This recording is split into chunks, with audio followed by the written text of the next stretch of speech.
Melissa, have you finished your health check yet? Are there any results? I've been anxiously worrying about you all day, unable to concentrate on work. I've checked everything. I have the results, but I don't really want to discuss it right now. I need some time to compose myself. Why are you shutting me out? Are the results not good? Just tell me, and we'll face it together. Well, I have breast cancer, and they said it's an advanced stage, spreading rapidly.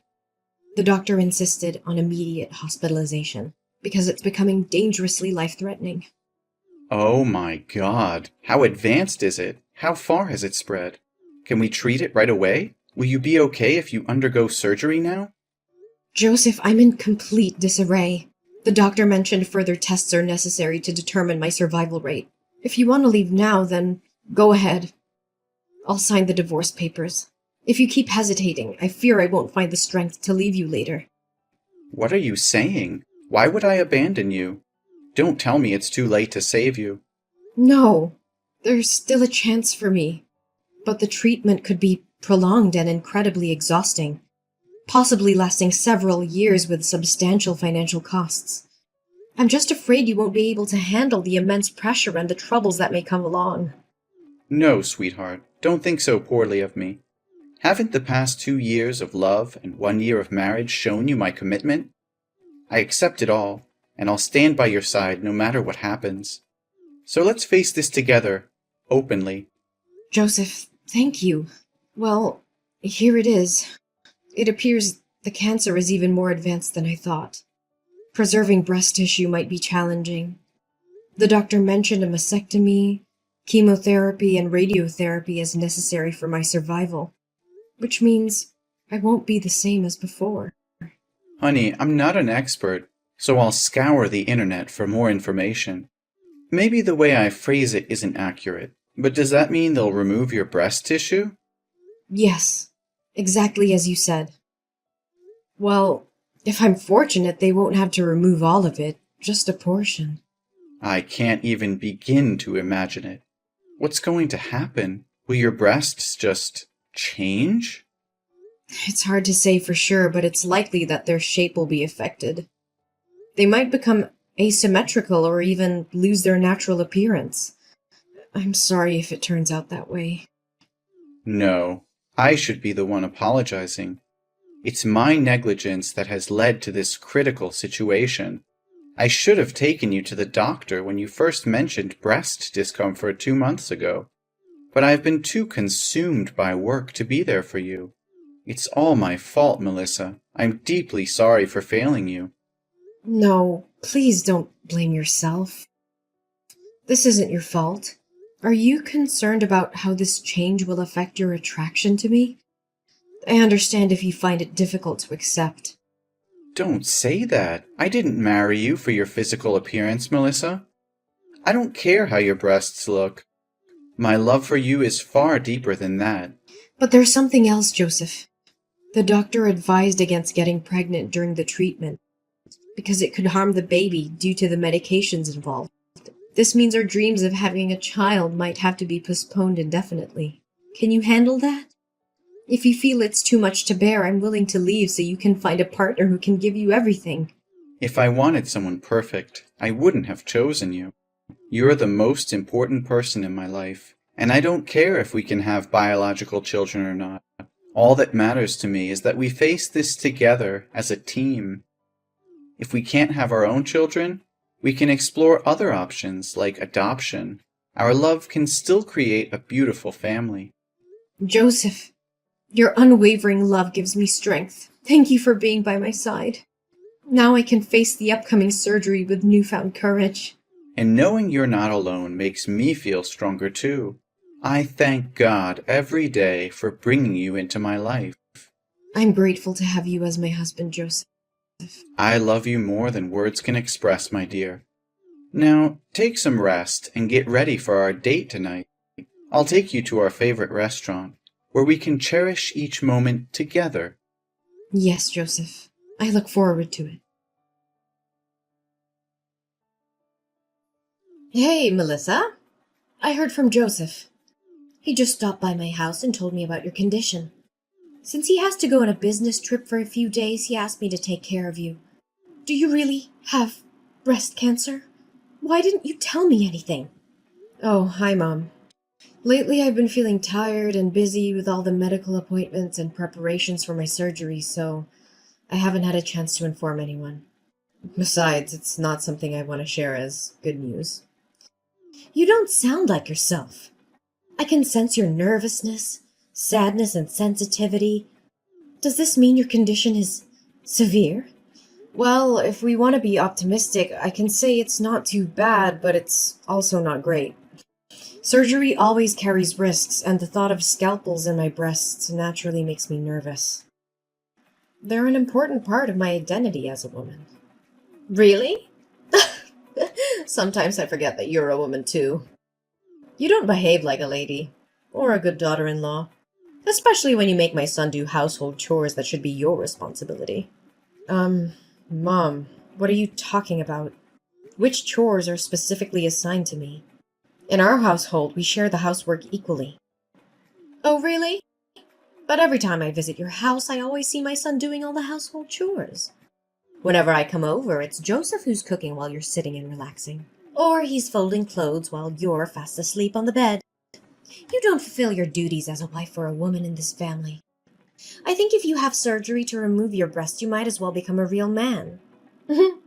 Mom, did you forget that you said you didn't want to eat my cooking anymore? That day I came home from work and rushed to the kitchen to cook dinner. But after you tasted one spoonful, you said the soup was too bland and looked like vomit. To please you, I added salt. But then you said it was as salty as seawater and I ruined the soup. Since then I have stopped cooking for you. As I said before, both Joseph and I work and we agreed to divide the household chores. Usually I handle laundry, and Joseph takes care of ironing and folding. Sometimes appearances can be deceiving. Those tasks are typically meant for women, but I can't force my husband to do them. My son is exhausted from work, and you still make him do more? Mom, it's because you constantly scrutinize and criticize everything that he and I had to move out and live separately. I'm exhausted, and I don't want to continue arguing with you. If you don't have anything else to say, I'll talk to you later. Oh, don't be mad at me. It was just a joke. You shouldn't take it so seriously. But I am genuinely worried about you. Are you referring to the surgery? The doctor has assessed my condition, and the success rate is quite high, so there won't be any major risks to my health. I'll be fine. However, after the surgery, I'll still need to take antibiotics and have regular injections, just to minimize the risk of cancer reoccurring. No, it's not about the surgery. I'm worried about your marriage with my son. You don't have to worry about us, Natalie. Our relationship is still strong, and Joseph loves me unconditionally. There's no reason for your concern. That's what I've always feared. My foolish child, always thinking of others before himself. Shouldn't he be looking for someone else? Someone without all these complications? Mom, I don't appreciate any of these jokes at all. Joseph has made it clear that my appearance or any physical changes won't affect his love for me. Oh, come on. You know Joseph is just being kind. What about when reality hits? After the surgery, with your changed appearance, it won't be as appealing, even though I never found you attractive to begin with. And Joseph, attending corporate parties, needing a beautiful companion. Will he still be satisfied with you then? I can dress in a way that hides any changes, and I can wear supportive undergarments. It's not something that will be obvious to others. Only you and Joseph know about it. Aren't you afraid he'll get tired of you and eventually seek someone else? You'll end up even more miserable and desperate when that happens. Maybe you should consider divorcing Joseph preemptively. I offered to divorce Joseph when I first found out about my diagnosis, but he assured me he would stand by me no matter what. It's not my decision to make alone. Besides, beauty is subjective, and Joseph sees beyond physical appearances. You're always so argumentative, Melissa. That's why I say you lack femininity. And what about children? After the surgery, you won't be able to have children anymore. Joseph has always wanted a child. Do you have the heart to make him so sad? The inability to conceive is temporary during the treatment. We have discussed it, and Joseph is willing to wait. We have even considered adoption as an option to fulfill our desire for a family. No! I absolutely disagree with that. Adoption? I never approved of such a thing. The primary duty of a woman is to give birth, and if you can't fulfill that, you don't deserve to be my daughter-in-law. And how many more years will you make me wait for a grandchild? I'm over 60. I don't want to wait any longer. This is not something you can dictate, Natalie. Your reasons for happiness are ridiculous. What is it you really want to say? You are an insufferable daughter-in-law. Don't you understand that you should respect your mother-in-law? Fine. Let's be direct then. I want you to divorce Joseph. I can't accept having a messy, sick, and weird daughter-in-law like you.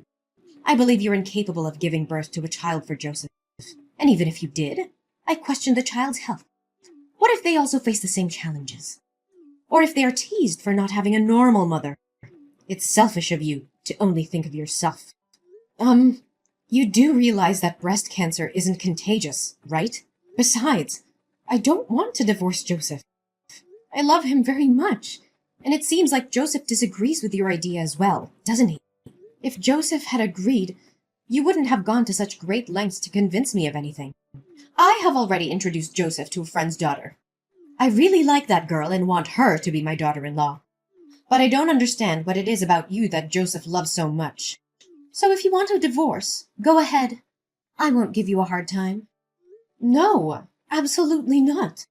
I think that settles it, doesn't it? Now, I have to go for my hospital visit, so I won't be able to argue with you any longer. Besides, maybe I don't need your care as Joseph asked. I believe I'll be better off without your help. Goodbye. You're so stubborn. We'll see about that. But mark my words, Melissa. One day Joseph will come to his senses and realize that he deserves better than you. Melissa, I've thought long and hard about this, and I can't continue pretending that everything is fine.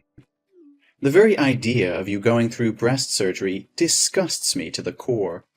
I've tried to sympathize with your situation, but I've found comfort in the arms of another woman. She possesses a beauty and allure that surpasses anything you could ever offer. She is fertile and capable of fulfilling my desire for children. I can no longer bear the weight of your burdens. Divorce is the only path for us now, and I insist that you disappear from my life, taking your illness with you. I am devoid of any care or compassion, and I won't spend a single penny on your behalf. Don't text me back. I don't want to talk with you anymore. Leave my house before I return, for you have never been deserving of my love. Melissa, I've returned from my business trip, and I'm about to step into a taxi to head home. Shall we go out to eat together tonight before your hospital visit tomorrow? I miss you so much. How dare you speak to me as if nothing happened? You think a simple date can erase the hurtful and cruel words you uttered? Do you have any idea how utterly devastated and crushed I felt after reading those messages? Don't worry. I've already packed my things and won't take any of your possessions with me. I'm so sorry, Melissa. You must have been very angry with me because I didn't text you these days, right? But you said I said hurtful or heartless words? I'm a bit confused. What? Don't pretend to know anything. Scroll up and reread those horrible texts you sent me this morning. Do you know how desperate and sad I was after I read those lines? Wait a moment. I genuinely don't understand what you're accusing me of. I haven't sent you any texts in the past few days. I didn't even have my phone with me. Don't play innocent with me. The messages I received came from your number. Are you suggesting someone else used your phone to send those heartless messages? I'm telling you the truth, Melissa. I haven't touched my phone until just now. I had to visit my mother's house briefly before heading to the airport, and I accidentally left my phone there. That's why I couldn't contact you. I only just retrieved it a short while ago. So you expect me to believe that you didn't send those vile messages? Yes, Melissa. I swear on everything that I hold dear. You are my world, and I would never stoop so low as to hurt you in any way, even intentionally. How can I be certain that you're telling the truth? Can I truly trust you after this betrayal? I understand your skepticism, but I assure you I'm being honest. In fact, I had a crucial meeting with a client this morning. If you need proof, you can verify it with my colleague. I even rushed through my work to be home with you earlier. I haven't had a moment's rest since. All right, Joseph. I believe you. I'm sorry for jumping to conclusions earlier. No, I understand why you thought that way. It's understandable since it came from my phone number. But who would do such a thing to make you misunderstand me? Is it possible that someone hacked into my phone just to play this cruel joke on you, knowing about your battle with breast cancer? Hold on a moment. I think I may have an idea who could be behind this. When I initially read the messages, I was overwhelmed with sadness and disappointment, and I didn't take the time to analyze the situation carefully. However, upon rereading them, I noticed some suspicious clues. What? Do you have a suspect in mind? Please tell me. It's all speculative at this point, and nothing is certain. But maybe the truth won't be easy for you. I don't get it. What do you mean? We'll discuss this in more detail once you're home. Mom, let's have a talk. Well, look who's here. How are you holding up? Did the surgery make you even more pathetic? I bet Joseph can't stand the sight of you anymore. It's only a matter of time before he divorces you. No, that's not happening. So spare your concern. Instead of focusing on me, maybe you should take a good hard look at yourself. What are you implying? What's your problem? Oh, don't act innocent. You're the one behind those vile messages from Joseph's phone, aren't you? Oh, those messages. The ones telling you the harsh truth that you'll be nothing but a burden to Joseph after the surgery? Well, whoever sent them, I can't say they're entirely wrong. You've become a liability, and you're deluding yourself if you think otherwise. Joseph has been sacrificing his time and energy, taking care of you day and night at the hospital. Have you ever stopped to think about that? But why should I take the blame for those messages? I understand what you're trying to say, and I'm grateful for everything Joseph has done for me. It's rare to find someone who actually upholds their wedding vows. But let's get back to the point. Did you know that there are advanced software and applications that protect phone data from unauthorized access? What does that have to do with anything? Why are we talking about this now? It has everything to do with this. Joseph left his phone at your house, didn't he? Because of the confidential company information on his phone and the previous security breach? He installed a special security application linked to my phone. So what? I still fail to see your point. Well, this application utilizes facial recognition every time the phone is unlocked. And guess what? The person who sent those messages entered the wrong password repeatedly until they finally entered my wedding date correctly. As a result, the application captured a photo of that person. And you know what's even more interesting? It looks a lot like you, Mom. That means nothing. It's not proof that I sent those messages. I was simply looking for something on Joseph's phone. What's your problem with that? You're right. It's not proof if you were innocent. But here's the kicker. The timing of those messages coincides with the time you were trying to access my husband's phone, Natalie. And there's another thing you probably didn't notice because it's become a habit of yours. Using the sign to end a sentence, while Joseph never does. You call that evidence? It's utterly ridiculous. Yes, it may not be definitive proof of your guilt, but it's substantial enough for me to take legal action against you for impersonation and the defamation of my career. I've already reported the incident to the police. If you're innocent, there's no need to be afraid. If the real culprit is you, I will offer you a sincere apology. What? Why would you involve the police in such a trivial matter? You're blowing this way out of proportion. It may seem trivial to you, but it's a serious violation of my privacy and emotional well-being. I won't allow someone to harass me and spread malicious lies without consequences. This isn't just about the messages. It's about the betrayal and the intent behind them. I won't tolerate such behavior from anyone, not even family. I can't believe you would go to such lengths over a misunderstanding. You're being unreasonable and exaggerating the situation. We're a family, Melissa. We should be able to resolve our issues without involving the police. Are you suggesting we handle this matter within the family? Do you admit that the culprit is someone within our own home? Is it Jason? Should I confront my father-in-law about this when he visits me at the hospital? What? Is Jason there? No, you can't tell him! I'm sorry, but it's too late for that. I've already exposed your actions. I told them everything. And you know what? Jason is disgusted by your cruelty and heartlessness. He wants a divorce, Natalie. He no longer wants anything to do with you. And Joseph decided to cut ties with you too. We're no longer a family. Melissa, please, I beg you to help me.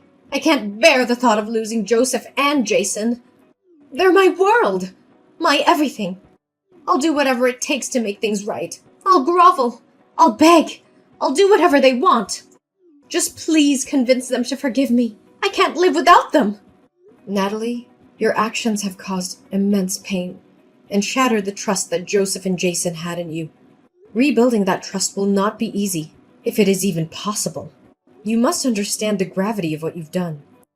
It'll take more than empty promises and desperate pleas to mend the bonds that have been broken. I will do whatever it takes, Melissa. I'll prove to them that I've changed, that I'm no longer the person who inflicted such pain upon you. Please, I'm begging you, give me this opportunity to make things right. I can't bear the thought of losing my family forever. It's ironic, isn't it? You don't want to lose your own family, yet you are willing to destroy mine. Begging me in vain won't change the fact that you have to face the consequences of your actions. So instead of staying there, begging for forgiveness, I suggest you prepare yourself for the legal proceedings ahead. You'll have to answer for both insulting me and seeking a divorce from Jason. My determination to seek justice prevailed as the legal proceedings unfolded. The court recognized the gravity of Natalie's actions and the immense damage she had caused. Natalie was ordered to pay substantial compensation for her deceitful behavior, a financial burden that would weigh heavily on her for years to come. Furthermore, the truth about Natalie's manipulation and cruelty came to light, leading to a devastating consequence for her marriage.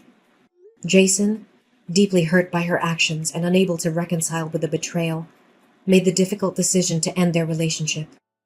Natalie found herself facing not only financial ruin, but also the loss of her family. Joseph, too, could no longer bear the weight of Natalie's deception and the pain she had inflicted upon me. He chose to sever all ties with Natalie, recognizing that her actions were irredeemable and incompatible with a healthy, loving relationship. On the other hand, my resilience and unwavering spirit allowed me to overcome the challenges I faced. As a cancer survivor, I found solace in the love and support of Joseph, who stood by my side throughout the tumultuous ordeal. Together, we created a new chapter in our lives, filled with happiness, growth, and a profound appreciation for the bond we share. My strength and triumph over adversity inspired others facing similar struggles, and I became an advocate for cancer survivors, offering comfort and guidance to those in need. My journey of healing and personal growth served as a beacon of hope for those who face their own battles.